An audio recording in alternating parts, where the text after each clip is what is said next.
Good afternoon, everybody. Joe for the Joe Wentz Project TV channel right here on YouTube, man. Hope everybody's doing well. Thank you for being here. It is May the 28th, 2019, 2:06 p.m. at the time of recording this video here. So the title of this video is Reflecting Back, my top 4 favorite songs that I wrote with Jim Guidry. Now, let me give you a little backstory. In case you don't know, Jim Guidry and myself have known each other for 12 years. Now, we've never had a chance to meet face to face because he lives in Louisiana and I'm here in the Carolinas. I met Jim on this music site that is no longer available. I was just going through it, looking at different things that people were posting. It was a pretty cool forum for the time. This was probably around 2007, and for what it was at the time, it wasn't that bad. You could post music, and people could listen to it. They could leave a comment, and you could, if you knew how to do the tricks, you could collab with other musicians as well. At that time, I didn't know how to do that. I was just checking out other music and posting my own music at the same time. And I saw this avatar. It had a guitar, and it was draped in the American flag, and so was the background and all that. Well, that was Jim, and he had some music up there. And I listened to it, and I was like, man, that sounds really good. I was really impressed. And so I sent him an email and told him who I was. And I said, hey, I'm on this site too, man. And would you be interested in doing a collaboration? And he said, yeah. So I don't know, a little bit of time went by, I guess. And he said, well, I like to play the drums. I recently just got a Roland electric drum kit. And he said, I'm working on that. He said, I just do standard kind of stuff. And I said, no, that's cool, man. That's not a problem. I'm not looking for, Tommy Aldridge or Alex Van Halen or something. Just, I'd like to just have that human element of a drummer in the song. Because I was using Alesis drum machines and Casio keyboard drumming, all that stuff. I didn't have anything else, Of course, as you know, when you're trying to do something, I couldn't be in a band. I didn't, it seemed like you run into that same problem. Hey, can we practice at your house? No. Can we practice at yours? No. So it was always a conflicting thing of nowhere to practice. So I said, I'm just going to do stuff on my own. And I said, there's got to be a way to be able to collaborate with other people. Of course, this has been going on for quite some time. I never had messed with it at all. So he sent me a drum track. Jim sent me a drum track. And I was sitting there thinking, I was like, how am I going to get this to my recorder? Because you have to keep this in mind. Back then, 12 years ago, all I had was like this little 4-track. That's all I had was this little digital 4-track. I still have it somewhere. Actually, it's sitting right there. Oh, man. I think it's a Tascam, I believe. And it's either a Tascam or a Fostex, one or the other. I can't reach it, but it's sitting right there. But I had it for a long time, and it started to get where it was wearing out. The input jacks were getting real. You wouldn't connect, and it just wore out. I used it so much. So he sent me a drum track, and so I took a cord with a headphone adapter plug, like a guitar cable, put it on there, and hooked it from the recorder into the headphone jack of the my old laptop I had then, and I would hit play. He would send me the track by email, so I'd get the email and I'd hit play, and it would play and it would record onto the to the 4-track. This is primitive stuff here, but I didn't have, I was just scratching the surface of learning how to record and produce. I'm no producer by any means, but I was just this would be the start of a wonderful experience and a learning process at the same time. Learning how to train your ears and learning how to produce music on a decent level when you're just doing stuff by yourself or with somebody else, like as in Jim and I's case. So I got the track recorded, and I can't remember what it was. I played something and sent it back, and we were just thrilled that we was able to vicariously jam with each other, and write a song. So he would send me. After that, it was just it was a snowball effect. He would send me drum tracks, like every weekend, and I was like, oh man, I can't wait till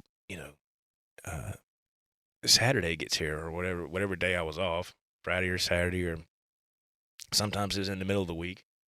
But I had to wait till the weekend because that's when he was off and he had time to try to work on something. So he would send me a track. He had no idea what I was going to build around this track, and I didn't either. I didn't know what was going to happen. So I'm sorry. I don't want to blow your ears out, so I cut the microphone off. And I had no idea either. It was just like, let's see what we can do kind of deal.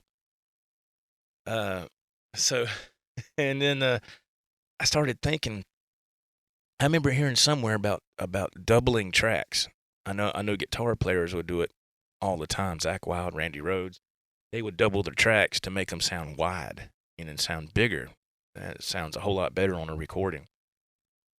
And now I didn't have a laptop. I didn't have software back then. I wasn't able to copy and paste and sync stuff up just like that. I couldn't do it. I didn't have that technology. I didn't even know what an interface was. I think interfaces were really still a new thing, I believe, in 2007, I guess.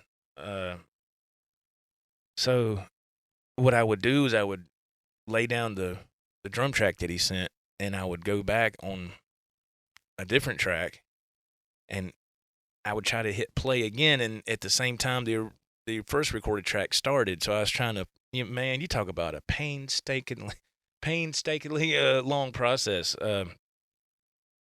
man. But when I got them synced up, even if it was just just a millisecond off, it still gave a really cool sound to his drums. And that's what I tried to shoot for every time. Sometimes it would happen, sometimes it wouldn't. Sometimes they were synced up perfect. But that was still okay. That's when I started to split the tracks left and right. And I was like, oh, wow, man, that makes a huge difference, just experimentation. And so as we moved forward, the productions got a little bit better. Sometimes they weren't good. I mean, that was on me. That was, there were times that we captured what they call magic in a bottle, I felt. And so I have my top 4 favorite songs that I've done with Jim Guidry right here, and I'm going to share with you. Now there's plenty more songs. I just for the sake of time, there's no way I could put all these songs on here. Oh my God, a lot of this music isn't available no more. I did have it online for iTunes and all that stuff years ago. And the thing about it, they say now it doesn't really pay to distribute your music because the way technology is, people can just go to YouTube and grab a song, or that's where they listen to it at. They stream it, so people don't really buy music anymore. But back then, I put the stuff out there, and it to be a nobody really, we didn't make a lot. We made what, maybe $100, a couple $100. It was, but to me, I was thrilled because it was something that I love to do, and I was just like, man, I can't believe we made this or whatever. And so I would ask Jim. I said, "Oh, what do you want to do? You want to just take that money and reinvest it into another album?" And he's like, "Yeah," because at the time I was using a distributor called TuneCore. Now TuneCore is good, but they were expensive. So if you wanted to record an album and distribute it through them, which they said, an album is considered 2 or more songs, and I was like, really? But they charged you the first time. They charged you, I think it was $29.95. Excuse me. And then the next year it doubled to $49.95. So that's kind of steep, And I didn't know. I know CD Baby was around too, but I didn't figure that out till I'd already got started with TuneCore, and I just like, man, I don't feel like starting all over somewhere else, But the one thing I did is when you got your music distributed to whatever, platform like TuneCore or whoever, that your music is protected, so to speak.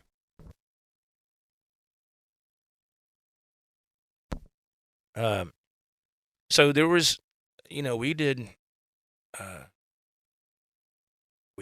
don't know, 3 or 4 independent albums together, and TuneCore, it was really good for the beginning producer, musician, or whatever artist, because they had templates you could use for cover art for your, digital or even physical CDs. They had that for, I guess they still do. I'm not with them no more. So we'd do an album. It was $29.95, and I would just pick out some template for the artworks. I didn't know how to make artwork at the time. I didn't know how to do none of that stuff. So we were on cloud 9, man. We was like, this is our music, man, and we did this, And again, we're really far apart in distance, And I was like, man, so that built up a great musical relationship and a personal relationship. We're like brothers, man. It's almost uncanny in a way, because I haven't met him in person, and but he's the nicest guy you'd ever know. He really is. And so this went on for quite some time, doing music together, and Jim had a mishap. He had to have surgery, and well, he put his guitar down, if I remember right. Jim, you could leave a comment in the comment section if I have this wrong. I remember he put his guitar down for like a year or something to concentrate on his drums, and when his son got older, Alex, then they started to do music together a lot, which is great. I think that's fantastic. I really do. So the stuff for Jim and myself, it kind of it slowed down a lot, and which is cool. I mean, it's no big. It's not like we can't never do it again. But I think the last time we talked about this, he said he didn't really have that drive to get behind the drums anymore. He said he just, I guess, because he's been away from it for a while, and he said it just didn't feel right for whatever reason. So, but anyway, so that's kind of the backstory of Jim and myself, and we always had a good time. We always had he couldn't wait till when I'd send the finished product back to him. He's like, I can't wait to hear what you, and I was like, well, I don't know what I'm going to do either, man. I have no clue. But it was always fun, man. It was exciting. You get that rush because there's going to be and you would just hope that the gods of inspiration were on your side, so to speak. So you're like, please let me be able to write something and put something with it. So Jim would send me a drum track, and I would noodle with it and try to do some riffs or whatever, and then try to come up with a title, and then try to produce it the best I could. So these are my top 4 favorites, and it was hard. It was hard to narrow this down to 4, and the reason why it's 4 is because, like I said, for the sake of time. I mean, we're already hitting on 15 minutes here, and I hadn't even played any music. And so, uh, so we'll start with number 4. I haven't heard these songs in a long time, man. So you have to remember now. You have to keep this in mind. The production is okay, you know.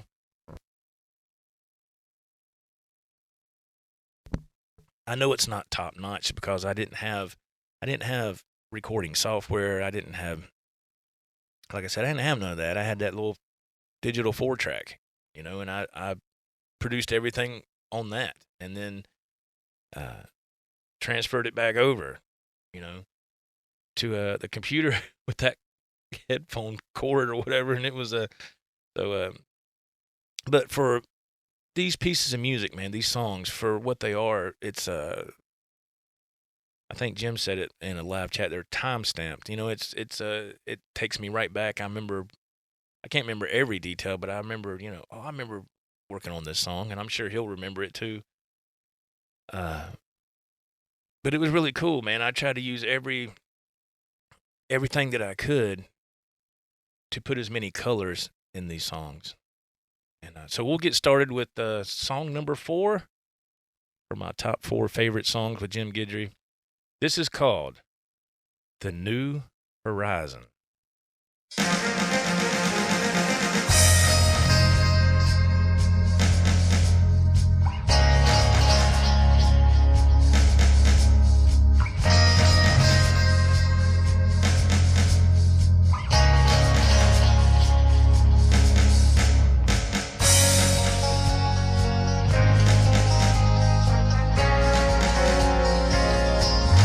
I like the horns there.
Favorite part.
Wow, man.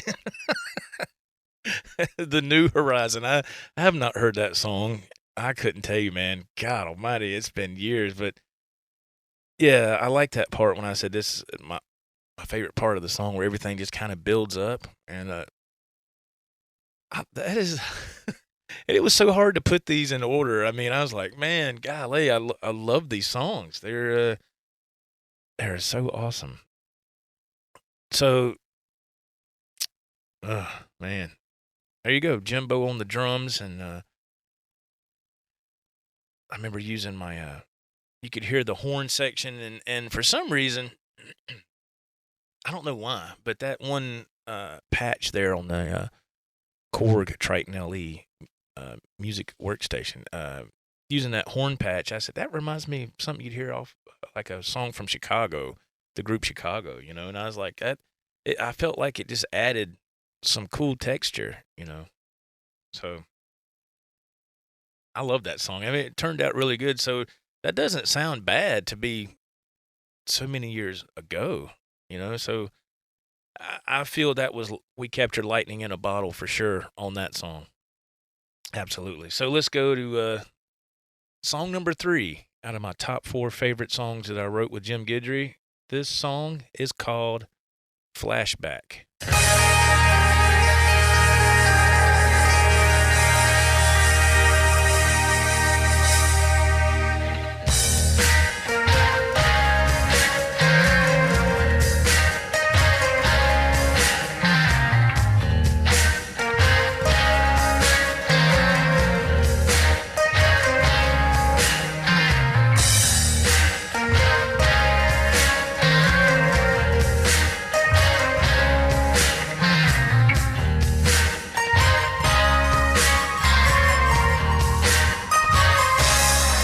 Real 80s.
The flashback, man. I don't know what I was doing with that delay thing. I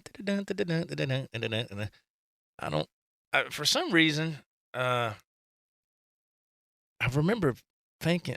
What comes in my memory now? I was trying to do like something David Gilmour might do. Of course, I don't know, man. It's so long ago.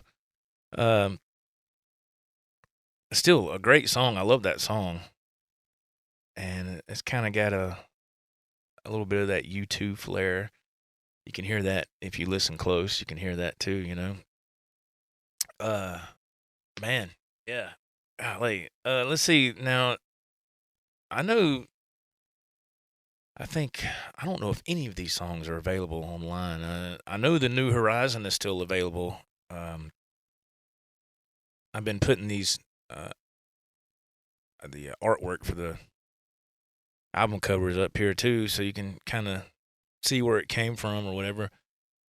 A Blue State of Mind is the name of that album that the New Horizon is on. And I know it's up because I looked it up on Google Play last night. I was like, man, I can't believe that's still up there. And but that's up there, yeah. Or you can just watch this video again and listen to it. Same thing, But yeah, I love these songs. These are great songs. Okay, now this next song, I believe would be one of Jim's favorites as well. This next song was actually, and it's a long story, but this song was actually used on Sirius XM for bumper music, going out and coming back in from commercial breaks and stuff. And there was a guy who had a show on there that I used to call in a lot on his show early in the mornings, and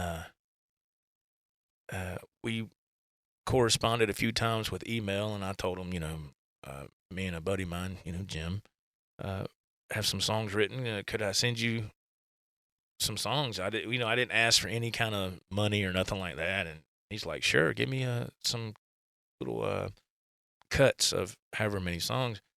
And they chose what they wanted, and a lot of them didn't get chosen, but a few of them did, and this is one of them.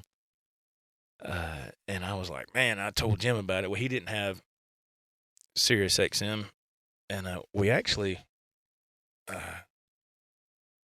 for that channel, we actually did an interview for that. That was really cool. I think it was on a Saturday or something. I just remember it was in the wintertime, and Jim's an hour behind me. So I told Jim the night before, okay, they're going to call you at like, for me, it'd be like 7 a.m. So for him, it'd be 6. So they had me on the line. Is this Joe Wentz? I said, yes, ma'am. I was talking to the producer or whoever. And what's the phone number for your friend, Jim? I gave her the number, and she put me on hold. She came back. She goes, he's not answering. I was like, what? He's not answering? I told him last night to be ready. And they got him on there. He was I don't know if he was in the shower or doing something. He was away from his phone for a minute, but after 3 attempts, they got him. He was there. And so we did an interview and all that, and it was really cool. It was, what came from that? Nothing. But it was just the experience that was cool. I mean, that was awesome. I got to, be on Sirius XM for, just a total of 10 minutes, which in today's technology, I guess that really doesn't amount to anything. But it was still fun, man. It was still fun. But this song was featured a lot for bumper music on that show. This song is called Jim and Joe's Jam. And, of course, again, Jim sent me a drum track, and I was like, I want to change things up from the usual formula. I'm going to try to change it up. So what I did is I made a medley. I just came up with 3 medleys. Now, the medley in the middle, the little portion of that song in the middle is not original. It's actually a cover, and we'll see if you can guess what it is. So here we go. Jim and Joe's Jam right here on WJO.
move to the third medley.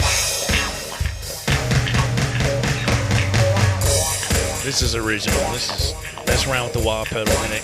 Kind of a Hendrix vibe here.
Jim and Joe's Jam.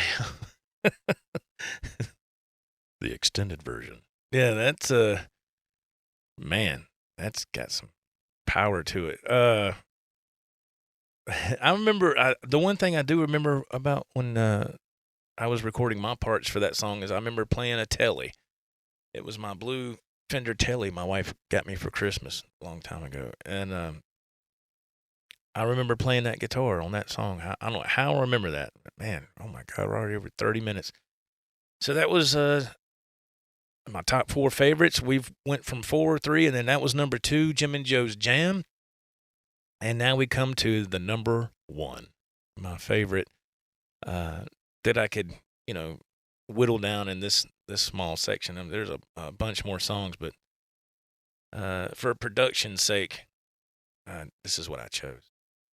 So I have a friend, a good friend named Eric, that he would come over here. I've known him since probably the mid to late 90s, and I met him when I was in my first marriage. I used to live in another town, and he would come over and we would work on songs. And he was a singer, and we started to write a lot of songs. So even when I got divorced and then I met my wife now and I moved out here, he would make the trip from his house out here, and it'd be like a little over an hour drive one way.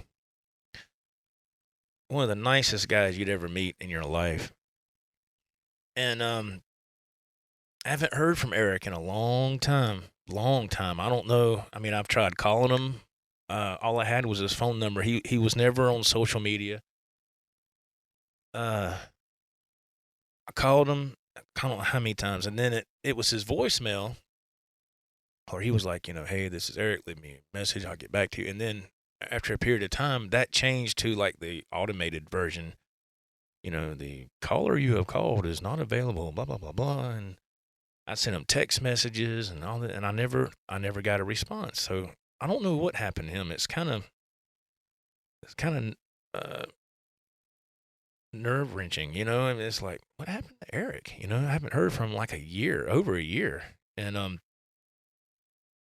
I said, I just need to go out there one of these days and just, if I can remember where he lived. That's the thing about it. I'm trying to place where he lived. It's been so long since I've been out there, and they've developed that area so much.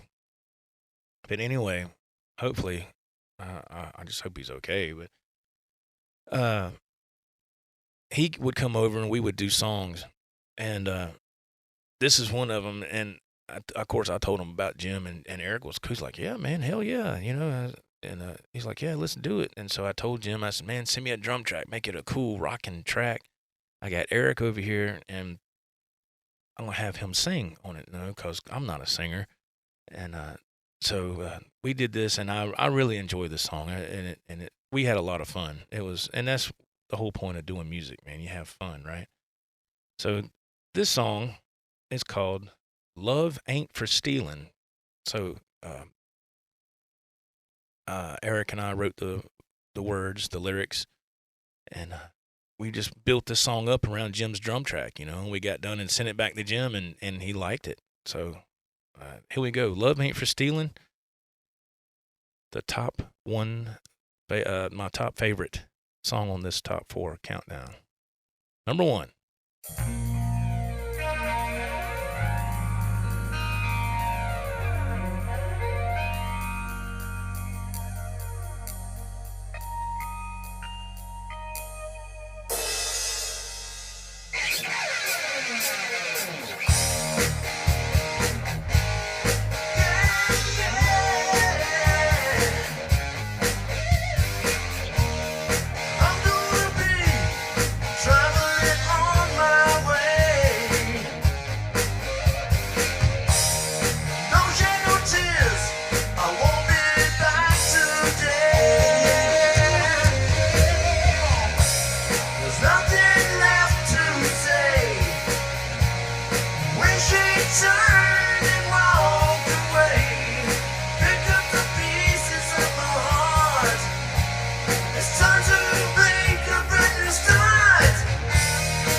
Haven't heard that in a long, long, long time, man. Long time. Love ain't for stealing, man.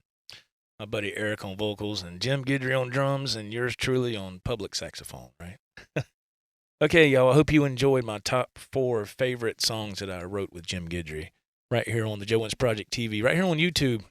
Didn't mean for this to be so long, but I knew it was going to be kind of a stretch just doing these 4 songs, man. All right. Thank y'all. Have a great day. God bless. Be safe. I got to scoot, man. See you next time. Bye-bye.